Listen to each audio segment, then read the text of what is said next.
फकीरमोहन छात्री को आज हर समस्ते मर्माहत अच्छा बर्तमान न्याय दाबी रे राजरास्त आज ओडिशा बंद गतकाली बालेश्वर बंद डाकरा दिया तो ता सहित जो किंतु सहित सांगसाथी मैंने अच्छा जो बांधवी मैंने अच्छा जो मान से मनर कथा खोलिकी जो मैंने लड़ई बाहरी दुर्घटना दिन आहत अवस्था गुरुतर अवस्था मेडिकल नवा कटक पर्यंत भुवनेश्वर पर्यंत नहीं जावा चिकित्सा सांगे रही से बांधवी मैंने आम सहित अच्छा सहित कथा ये जो दुखद समय रे प्रश्न पचारिया आम कौटना कौटी काठिकर पाठ होची किंतु तथापि जानवा चाहिए बर्तमान जेहेतु गुरुत्वपूर्ण समय गोटे तदंतर प्रक्रिया रोचे न्याय दाबी रोचे गोटे सब क्राइम ब्रांच आसूची तो से आपण मैंने बर्तमान भी दाबी कर न्याय मागी आसी तबे एमती जो किसी कथा रही जाइए अकुहा कथा जहाँ कि आप कहवाई चाहिए जहाँकि लोक आसवर आवश्यकता अच्छी जितेबले सबू होता 6-7 मास पूर्व जहाँ किसी भी घटना होता जितेबले से भौणी आम सहित सब कथा सेयार कले देन तापर आम जाइए प्रिंसिपल चेम्बर रे कंप्लेन देइथिलु सबु परे ताकू घंट घोड़ाई कांग्रेस छात्र दल जो मैंने कि से मैंने गोटे सिग्नेचर कैंपेन करिकी समस्त छात्र छात्री मानकर सिग्नेचर नहीं कि एचओडी को सपोर्ट रे रहिले आउ समस्त आम भौणी को से मैंने भूल प्रूफ कले कि से चरित्र संहार कर कि सी कैरेक्टरलेस निजर एब्सेंस माने एटेंडेंस सर्टेज है बोली से एचओडी कैरेक्टर उपरको आंगुली उठे एमती अनेक कंप्लेन आसी कोटना कोटी अंतर भांगी पकई छात्री को से कथा निहाती भाव जिते सी निज भीतर गोटे मनोबल आणिकी लड़ाई करने बाहरी थे से समय छात्र कांग्रेस हो से बीसीडी हो जहाँ किसी भी से मैंने जो ताको चरित्र संहार कर कॉलेज रे पढ़ुवा किंतु से पिला माने से कॉलेज रे पढ़ुवा पिला माने मध्य ताको चरित्र संहार करछंती ताको कैरेक्टरलेस मध्य कहछंती आ एमिति कहछंती कि जे कि तोर अटेंडेंस शॉर्टेज हैला बोली एग्जाम रो मार्क दरकार बोली तो एचओडी को अगेंस्ट रे जाउछु से तो बहुत भलो गोटे झियो पई ए कथा सह्य करबा बा ताको ग्रहण करबा कोटना कोटी गोटे बहुत जंत्रणादायक परिस्थिति होइतिबो गोटे झियो पई सबुठु मुख्य तो सब माने दुनिया रो किछि थाओ कि न थाओ चरित्र ही सबुठु इम्पोर्टेंट जिंस होता आ जेतेबेले से चरित्र को आंगुली उठे को नारी बर्दाश्त करि पारे नाही को नारी हेले भी केबे सेटा सहय करि परिबो नाही तो से भले परिस्थिति आसिला सेथि पई से काहे की करूथिले कोन से एचओडी को सुरक्षा दउथिले ना आउ अन्य किछि कारण रहितला जहा फल कि सेमिति सोशल मीडिया रे आक्षेप आरोप प्रत्यारोप जो करा जाउथला जहा फल कि छात्री को अधिक जंत्रणा दउथला मानसिक स्तर रे प्रकृति कोन कारण निहाती भाबे एचओडी को सपोर्ट करबा लागि तांकर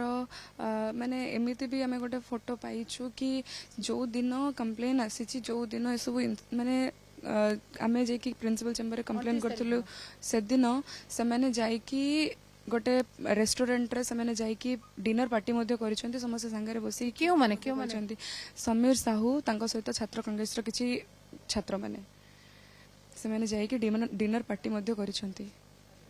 तो ये मन को केते आंदोलित करुछि प्रकृति में कौन कारण थाई पारे जो एभली रहिला जने साहसी झियो निज पई लड़ाई करूथिला अन्य माननकु आमे देखुथुलु किछि सोशल मीडिया रे वीडियो जो रहिछि से केमिति जेते दुख थाउ जंत्रणा थाउ सब समय रे मुहरे हस रहिबा दरकार बोली से अन्य माननकु जो कथा वार्ता दउथिले तो एमिति कोन सब परिस्थिति जो आनुषंगिक बा पारिपार्श्विक स्थिति तयारी हला जाकि ताको भीतर भांगी देला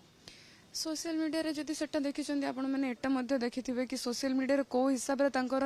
चरित्र संहार करा जायछि तांको एमिति मध्ये कोया जायछि सोशल मीडिया रे जतेबेले से बाइट दिछन्ती सेतेबेले तांको एटा मध्ये कोया जायछि कि तू एमिति कंप्लेन करूछु निज सार विषय रे खराब लागुनी तू मरी जा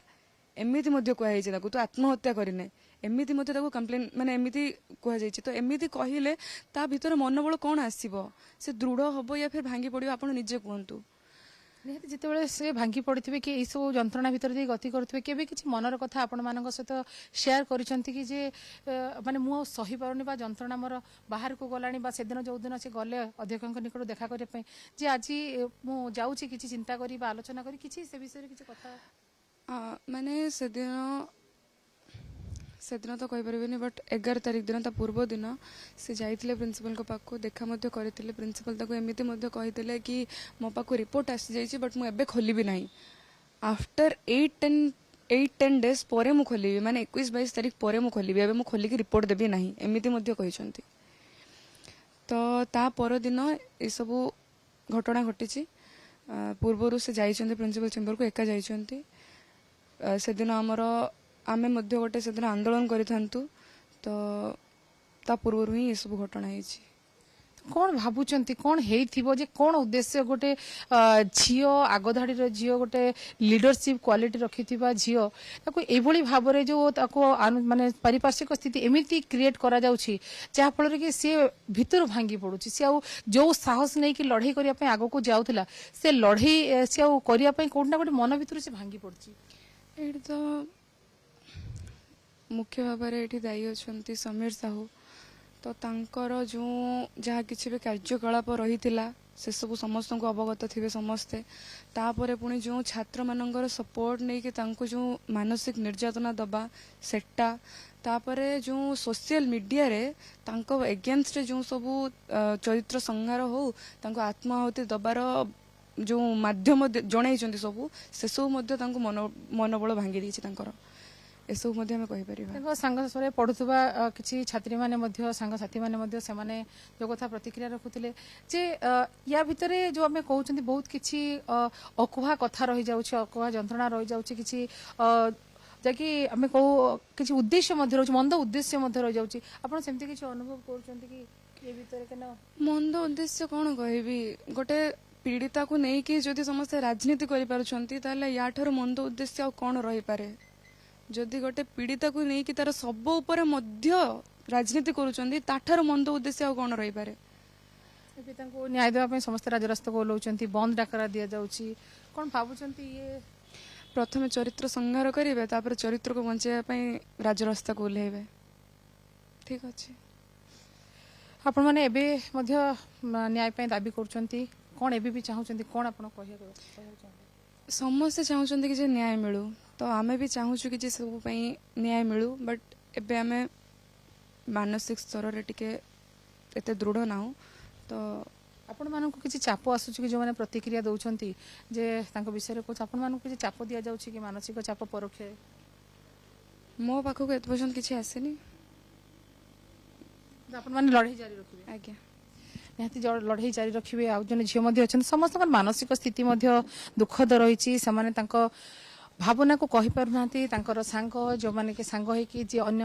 ଶିକ୍ଷାନୁଷ୍ଠାନରେ ପଢ଼ିଲେ ମଧ୍ୟ ସେମାନେ ଗୋଟିଏ ସଂଗଠନରେ କାମ କରିଛନ୍ତି, ଏକାଠି ବସିଛନ୍ତି, ଏକାଠି ଲଢ଼େଇ କରିଛନ୍ତି, ଆଗକୁ ବଢ଼ିବାର ସ୍ୱପ୍ନ ଦେଖିଛନ୍ତି ଏବଂ ଲଢ଼େଇରେ ଯେଉଁମାନେ ସାମିଲ ମଧ୍ୟ ଆପଣମାନେ ହେଇଛନ୍ତି। ଆମେ ସମସ୍ତଙ୍କର ପରିସ୍ଥିତି ଆଉ କାହା ସହିତ ଅଛପା ନାହିଁ। ତଥାପି ଆମେ ଦେଖୁଛନ୍ତି ବର୍ତ୍ତମାନ ପ୍ରତ୍ୟେକ ଦିନ ଗୋଟେ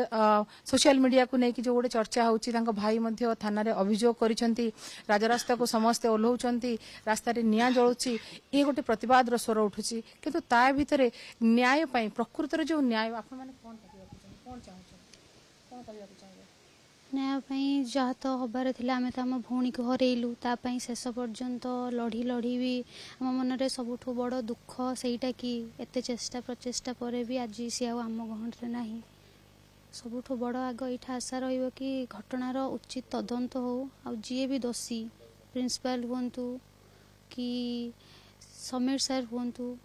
କି ଯିଏ ବି ICC କମିଟିର ହଉ, ଆଉ ସବୁଠୁ ବଡ଼ ବିଷୟ ଏଇଟା କି ଯେଉଁମାନେ ତାକୁ ମାନସିକ ଭାବରେ ଚାପ ପକାଇଥିଲେ, ମୁଁ ଆପଣଙ୍କୁ ସୋସିଆଲ ମିଡ଼ିଆରେ କମେଣ୍ଟ ବି ଦେଖାଇ ପାରିବି, ତାକୁ ସିଧାସଳଖ ବି କୁହାଯାଇଛି କି ତୁ ସୁଇସାଇଡ଼ କରିଦେ, ତୁ ଆତ୍ମହତ୍ୟା କରିଦେ। ମୁଁ ଆପଣଙ୍କ ସାମ୍ନାରେ ଦେଖାଇବାକୁ ବି ଚାହିଁବି। ଯେଉଁଠି ପାଠ ପଢୁଥିଲେ, ଯେଉଁ ସାଙ୍ଗମାନଙ୍କ ସହିତ ସମୟ ଯେତିକି ଯାଉଥିଲା, ଯେଉଁଠି ସହପାଠୀ ମାନେ ଥିଲେ, ସେମାନେ ମଧ୍ୟ କୋଉଠି ନା କୋଉଠି ତାଙ୍କୁ କ୍ଲାସରେ ମାନସିକ ଯନ୍ତ୍ରଣା ଦେଇଥିବା କୁହାଯାଉଛି। କଣ ଆପଣ ଜାଣିଛନ୍ତି? ଆଜ୍ଞା, ନିଶ୍ଚିତ ଭାବରେ ଯେଉଁଟାକି କୁହାଯାଉଛି କି ଯେତେବେଳେ କମ୍ପ୍ଲେନ୍ ହେଲା 30 ତାରିଖ ଆମେମାନେ ପ୍ରିନ୍ସିପାଲଙ୍କ ଅଫିସକୁ ଗଲୁ, କମ୍ପ୍ଲେନ୍ ଦେଲୁ, ସେଠି ଯାହା ବି ଆପ୍ଲିକେସନ୍ ଦେଲା ପରେ ଯାହା ବି ହେଲା, ସବୁଠୁ ସେତେ ପର୍ଯ୍ୟନ୍ତ ବି ତାକୁ ଆମେ ବୁଝେଇକି ତା ସହିତ ରହିକି ସେ ଷ୍ଟେବଲ୍ ଥିଲା କିଛି ମାତ୍ରାରେ। କିନ୍ତୁ ପରବର୍ତ୍ତୀ ସମୟରେ ଯେତେବେଳେ ତାକୁ ବାରମ୍ବାର କୁହାଗଲା କି ତୁ କେବଳ ମାର୍କ ପାଇଁ ଶିକ୍ଷକଙ୍କ ଉପରେ, HODଙ୍କ ଉପରେ ଚାପ ପକାଉଛୁ, ରାଜନୀତି କରୁଛୁ, ତୁ ମରିଯା, ଏଇସବୁ କେଉଁଠି ନା କେଉଁଠି ତାକୁ ଅଧିକ ଆଘାତ ଦେଇଛି। ଯେଉଁଟାକି ତାଙ୍କ ବାପାଙ୍କଠୁ ବି ଶୁଣିବାକୁ ମିଳୁଛି, ତାକୁ ପ୍ରିନ୍ସିପାଲ ବି କହିଛନ୍ତି କି ତୁ ହିଁ କଲପ୍ରିଟ୍, ତୁ ଦୋଷଟା ଫେରେଇ ନେ, ନହେଲେ ତୋ ଉପରେ ଆକ୍ସନ୍ ନିଆଯିବ। ଆପଣମାନଙ୍କୁ ସେ କେବେ ମନର କଥା କହିଛନ୍ତି ଯେ ତାଙ୍କ